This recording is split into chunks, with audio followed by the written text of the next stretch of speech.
Are you a professional pillow fighter? Or a 9-to-5 low-cost time travel agent? Or maybe real estate sales on Mars is your profession? It doesn't matter. Whatever it is you do, however complex or intricate, Monday.com can help you organize, orchestrate, and make it more efficient. Monday.com is the one centralized platform for everything work-related. And with Monday.com, work is just easier. Monday.com, for whatever you run. Go to Monday.com to learn more. Your teen requested a ride, but this time not from you. It's through their Uber teen account. You drive your teenager around, a lot, to their friend Jacob's house, their other friend Jake's house, to James's, to Jaden's, to Jalen's, to... Mom? This is Jake's house, not Jacob's. Now with an Uber teen account, your teen can request a ride under your supervision. They'll ride with a highly rated driver, and with live trip tracking, you'll follow along the whole ride to their friends' houses that all sound the same. Add your teen to your Uber account today. See app for details. Bye, Mom.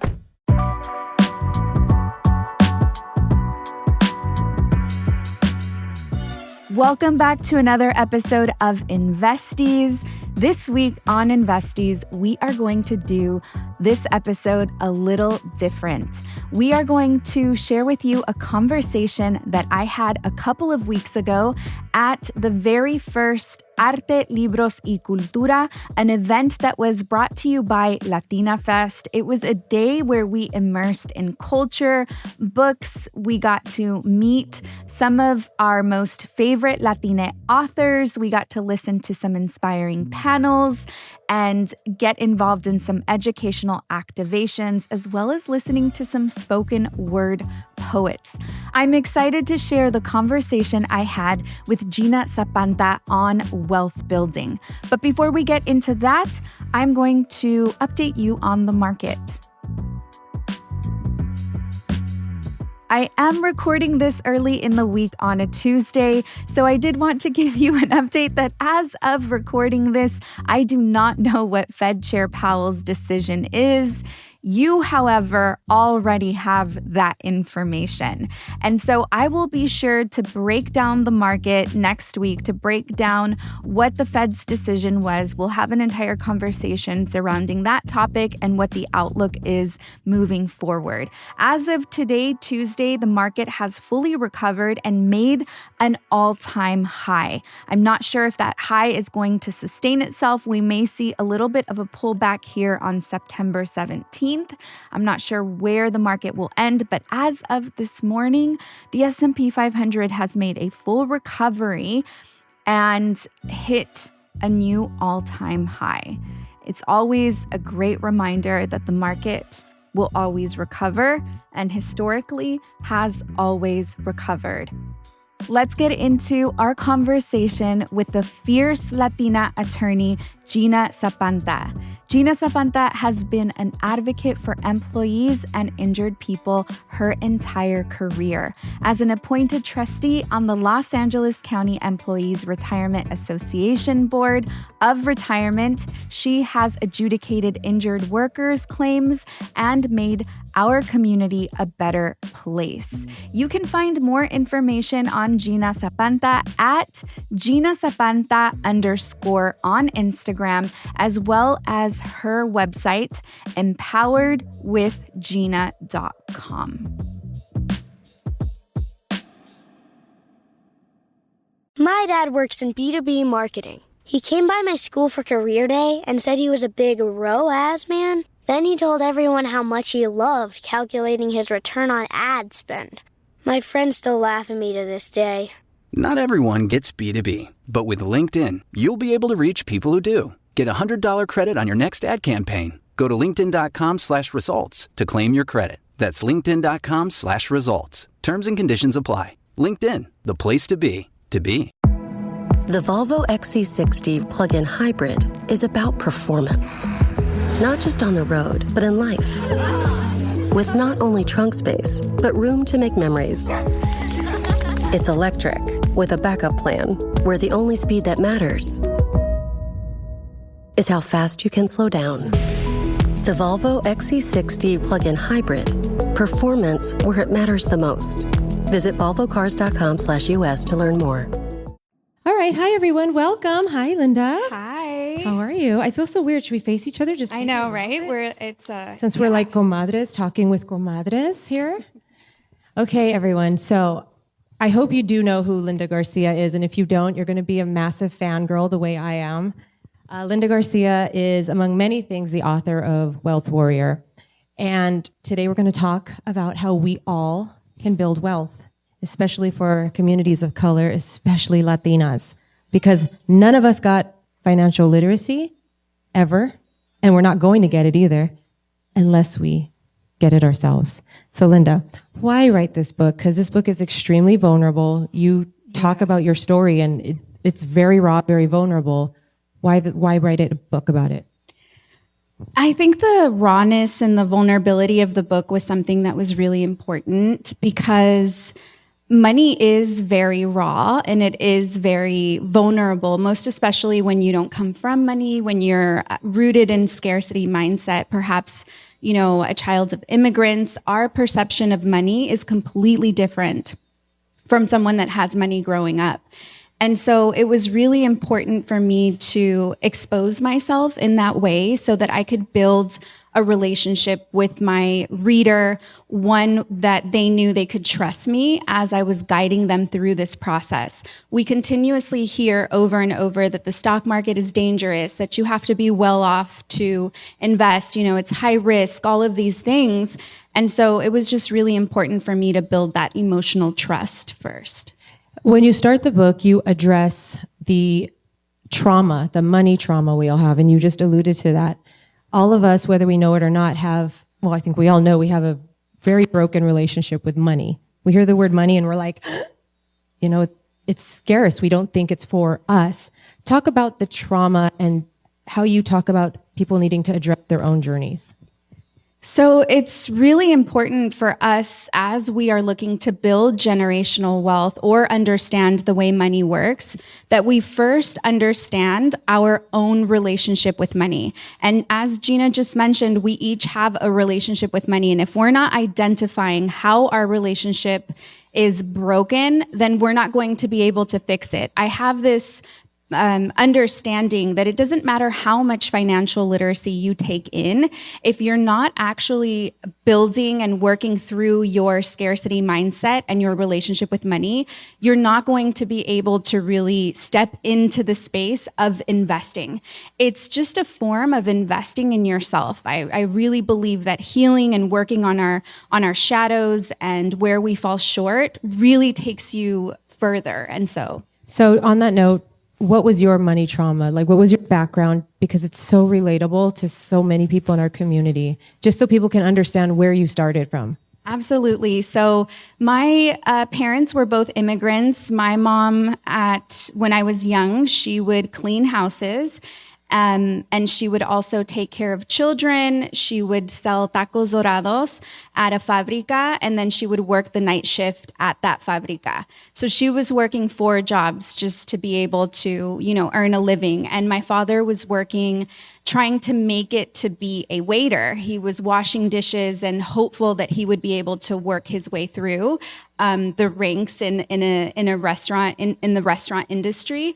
And so we were so poor that my mom talks about how she wouldn't even have enough money to buy beans because the volume of beans was so little compared to buying a sack of potatoes and the volume of the sack of potatoes.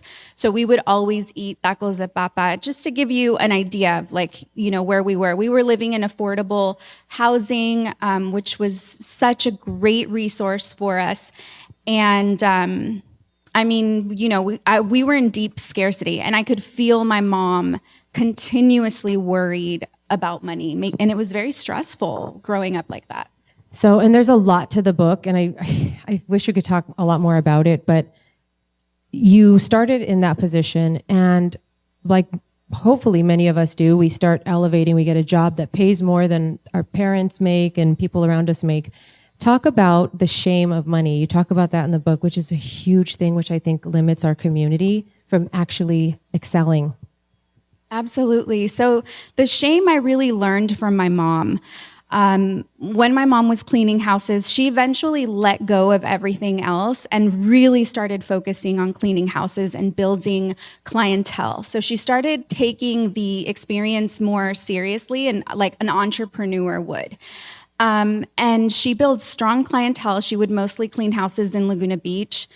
And there were occasions where we had to go with her. Like sometimes she would, cook meals on Thanksgiving Day and serve Thanksgiving dinner. And their houses were so big that they had like a butler's kitchen, so a completely separate kitchen. And I'll never forget the very first Thanksgiving dinner I got to see, which was completely different from any Thanksgiving dinner I had experienced.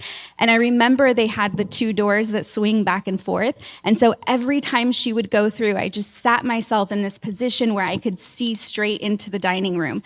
And the amount of cheer, food, it was mind-blowing to me.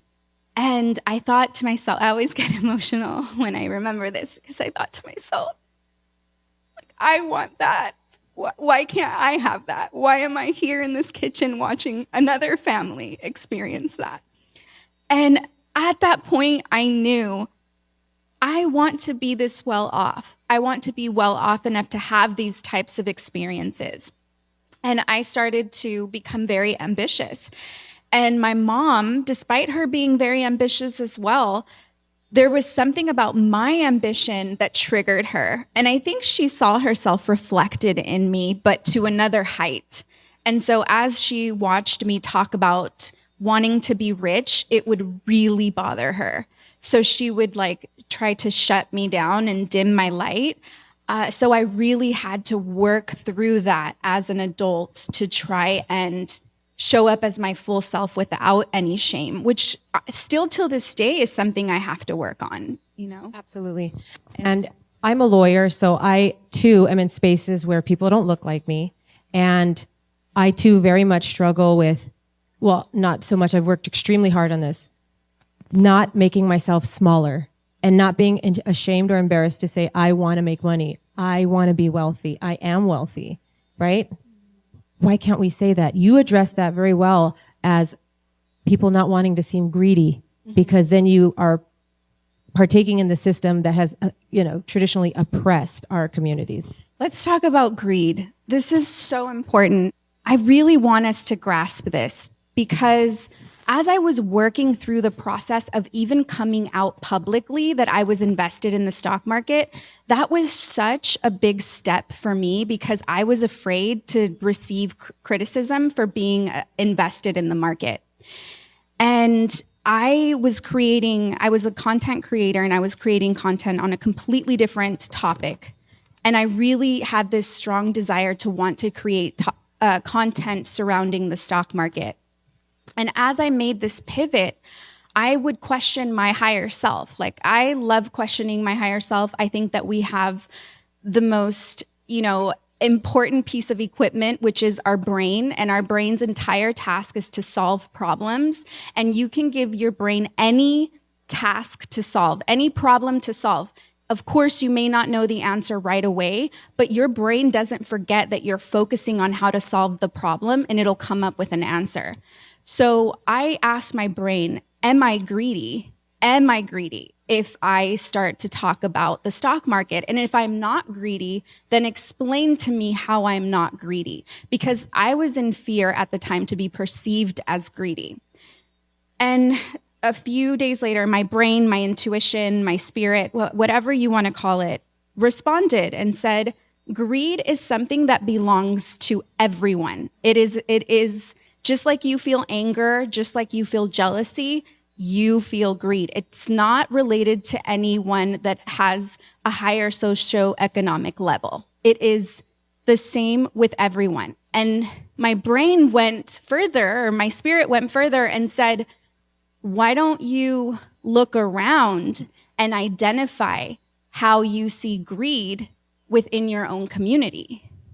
And that question stopped me dead in my tracks, because I thought to myself, Oh my gosh, that's so true. For some of us, we're so deep in scarcity mindset that we would rather hold on to every single dollar we have and not let go of any of it for anything or anyone else or any other cause. And to a certain extent, that is a form of greed, of seeing it as limited and scarce, holding on to it. Don't spend a dollar. Don't do that. It's too much money. Don't do that. We all say that in one way or another, right? And money doesn't work like that. Money doesn't like to be held. Like, the way money works is it likes to be put out to work. It is much more effective and much more efficient if you're putting it out to work. That means that you need to be investing it. It multiplies on its own. It doesn't need you to exchange your time, your energy, your personal resources in order to multiply it. It is much more effective and efficient if you just let it go, trust it, and, let it run. Right. This podcast is supported by Progressive, a leader in RV insurance. RVs are for sharing adventures with family, friends, and even your pets. So if you bring your cats and dogs along for the ride, you'll want Progressive RV insurance. They protect your cats and dogs like family by offering up to $1,000 in optional coverage for vet bills in case of an RV accident, making it a great companion for the responsible pet owner who loves to travel. See Progressive's other benefits and more when you quote RV insurance at Progressive.com today. Progressive Casualty Insurance Company and Affiliates. Pet injury is an additional coverage and subject to policy terms. eBay Motors is here for the ride. With over 122 million parts, you can make sure your number one ride or die stays running smoothly. Brake kits, LED headlights, bumpers, whatever your baby needs, eBay Motors has it. And with eBay Guaranteed Fit, it's guaranteed to fit your ride the first time, every time. Plus, at these prices, you're burning rubber, not cash. Keep your ride or die alive at ebaymotors.com. Eligible items only, exclusions apply. And in the stock market, which you go so beautifully into your book and explain it, because when you hear the word stock market or those two words, you're just like, what? Well, I know it's the thing that rich people do, right? Or they use it. It's not for us. Her book tells you why it is for us. And you basically say, make your money work for you. It's not about working harder, you working harder. It's about making your money make money for you. And you absolutely can do that. So first question on this is, you said you put your brain to work. You had no financial literacy. You didn't come from a financial family. You didn't come from a wealthy family. You said you started realizing the old Wall Street guys, I think it was you used, the billionaires, the multimillionaire billionaires, they knew how to do it. And they're so cool, calm, and collected. You started following them. What did you do? Yeah, I started to really take in a lot of their content, and I began dedicating myself to listening to their perspective and allowing for them to educate me. I'm also very data driven, so it's really important for me to share that only 15% of Americans are directly invested in the stock market. A lot of people have preconceived beliefs that because they have a 401k and they have stock market exposure, that they're directly invested in the stock market. That's the biggest lie. You're not. You're invested in BlackRock or you're invested in Vanguard. You're invested in an entity that is buying and selling shares. You're basically giving the entity the money to buy and be a direct shareholder. So you're making that entity even more powerful. Which is important to have a 401k. Of course, yes. Do have one. Thank you. Thank you for clarifying that. Yes, it is so important to have a 401k. That's a way that we diversify outside of only investing in the stock market. So those things are good. Having mutual funds are good, but it's also really important for us to understand that being a direct shareholder is a completely different process. Now, the top 10% most wealthiest people in this country own 90% of all the shares. And so it's not just marginalized community members that aren't invested, it's the majority of Americans that aren't invested. Most of the time we are told it's very risky. But when the new Apple phone comes out or the latest Apple whatever, nobody is in line for the phone thinking, is this purchase a risk? Like, everyone hold up a phone if you have a phone right now. Yeah. No, this is a perfect example to show how it relates to your life. Yeah. You're not afraid. You know that phone is valuable. You know that phone is like having a computer in your hand. You could start a business from that phone. There's so many things that you can do from that phone. Why not own a piece of that company? Why not become an owner, a part owner in Apple stock? And you can. Yes, and it's easy. You can. Surprise. And I don't even know if I answered your question. Well, kind of, yes, but just how you really started following, reading, learning about how these multi-millionaire stock. Yes. And can I say something pertaining to that? Because as I'm pivoting my life continuously and expanding and going into new spaces, it is really so important for us to get out of our vacuum. It is so important for us to listen to different perspectives, to different walks of life, and not just get emotionally charged by our own narrative, to actually step out. There's so much that I learned from people that I would have otherwise said, I have nothing in common with this person. They irk me, they have this, they have that. But I have learned so much in the process, and it's given me the space to now actually play a real game alongside these folks. And it's important. So something practical, because you all buy a phone, no problem. It's broken. What do? You run to that store to get that phone fixed, right? Okay. So a question asked backstage was, what is a practical tip that people sitting here today who aren't, or maybe you are multimillionaires, not yet, but you probably will be. What can they do with how much? Do they need thousands and thousands of dollars? This part is really important because that's a really big misconception that you need a lot of money, and you have to consider the source. Most people that are telling you that you need a lot of money to invest in the stock market are people that understand money from a completely different perspective. They maybe throw $50,000, $100,000, $1 million in a share, and they're watching their wealth grow, and they're watching large increments of money. So for them, they cannot fathom the idea of just putting $100 or $200 a month in the stock market.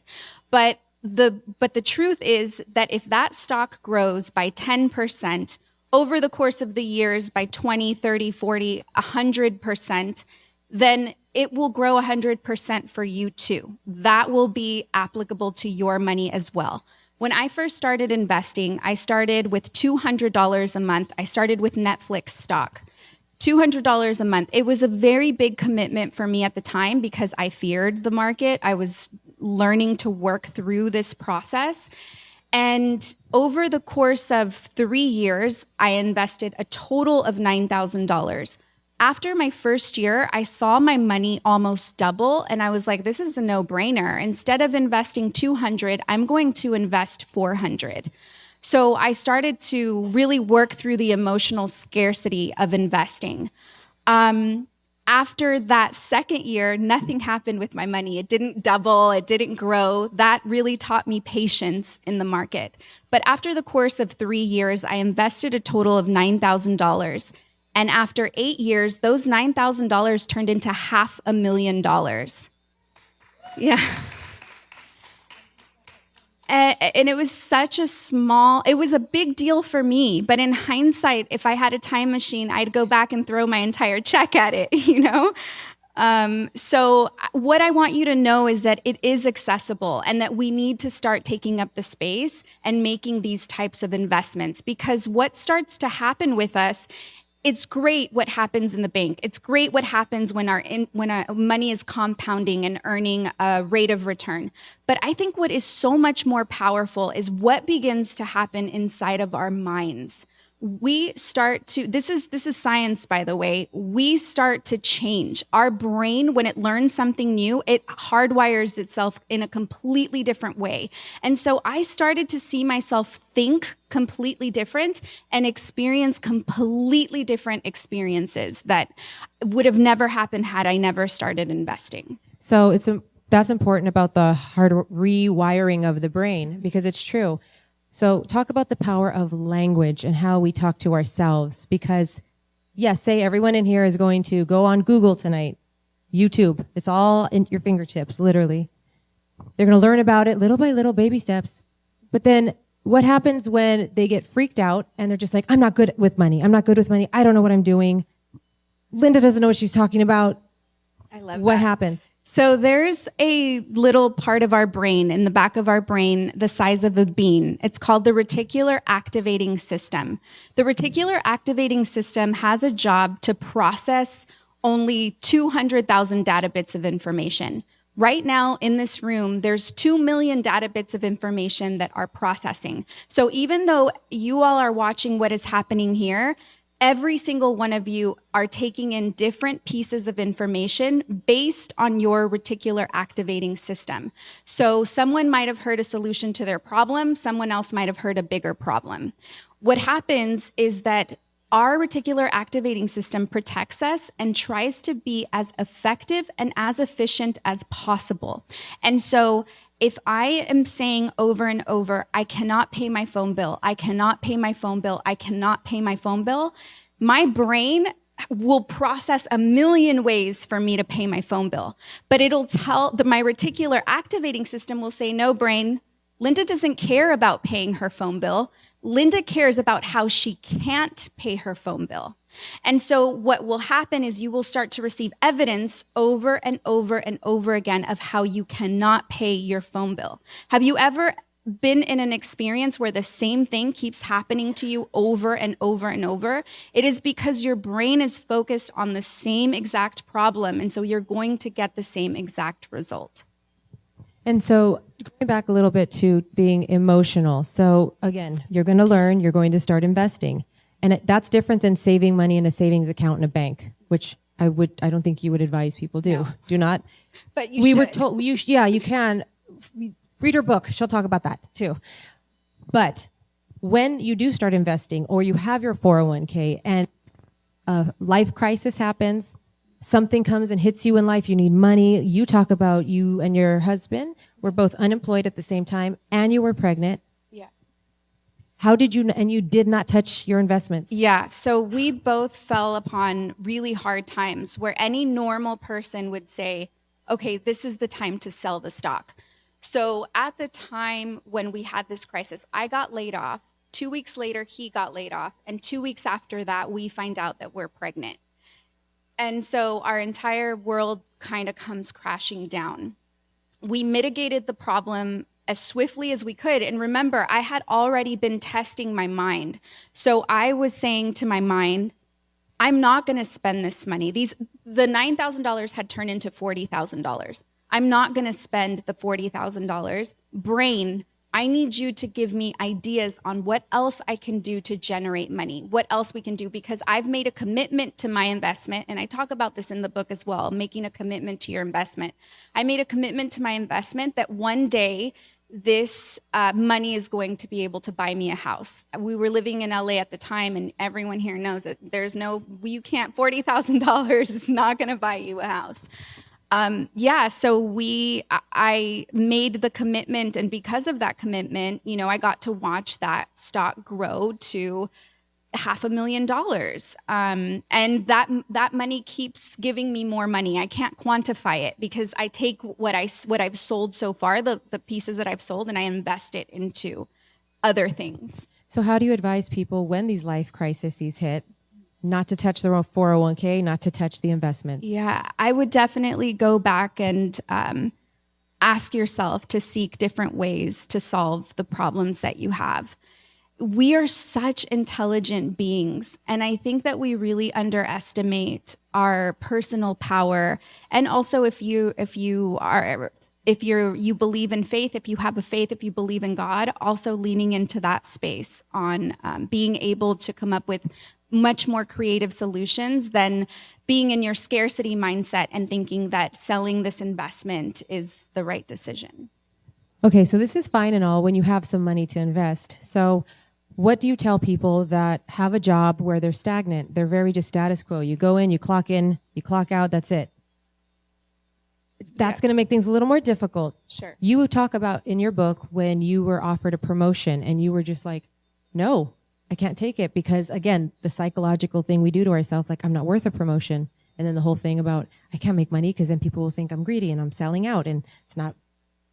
What would you tell people here sitting who do want to be upwardly mobile about changing the job, getting the promotion, getting a better paying job? Yeah. So something really simple that you could start with today, because I know that also switching careers or moving towards another job that pays more requires a lot of mental work. It requires for us to remove a lot of scarcity mindset.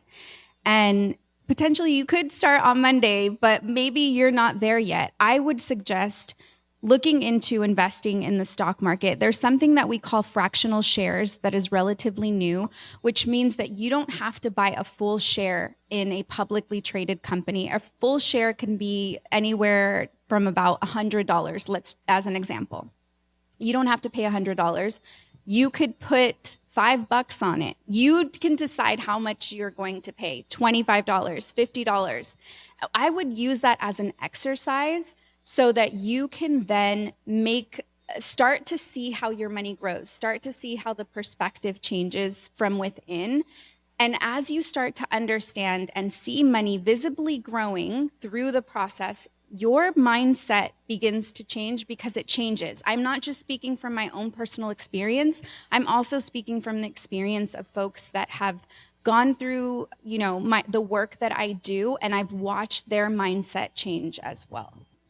Okay, so much to unpack here. Please do buy the book, follow you on Instagram, and I think we can provide where they can follow you, or just tell them no. Yeah. Take your phones out and follow her right this moment. My Instagram account is Luz Warrior, L-U-Z and Warrior. I will be outside with my book as well. So if you have any questions that you wanted answered, I'd be more than happy to speak to you outside. And then I just wanted to say something really important, if I may. This space, I've been diving into economics for 10 years. I have a very strong passion about the current economic situation that we're facing here in the United States. So it's opened doors for me, and I'm currently running for Texas State Representative. Yay! I am unopposed, and so I will be sworn in January. And I'm excited to bring this economic perspective. And so I just wanted to highlight that because I'm moving through that process, and it's always important to garner support. And we support, speaking of support, let's support her as well, please, because we need minds like her. We need representation like her, because she's us, right? Like, we all look alike. And so congratulations. It's just really been an honor to talk to you. And I hope this has just inspired you all, because wealth is for us. It's just get out of our way, do the hard work, and buy the book. Yes. Thank you. Thank you. Thank you so much for listening to this week's episode. I hope you enjoyed the switch up. We definitely want to implement more of the conversations that I have when I'm on the road. Don't forget to check out LATINAFest's next event. You can follow them on Instagram at LATINAFest. Check out their website, latinafest.com. And also don't forget to check out Gina's work at empoweredwithgina.com. You can also follow her on Instagram, Gina Zapanta _. Thank you so much for listening to this week's episode. You're listening to Investies, a Cosmic Standard and In Luz We Trust production. A special thank you to the team, Asia Simpson, Eliza Smith, and Jacob Winnick.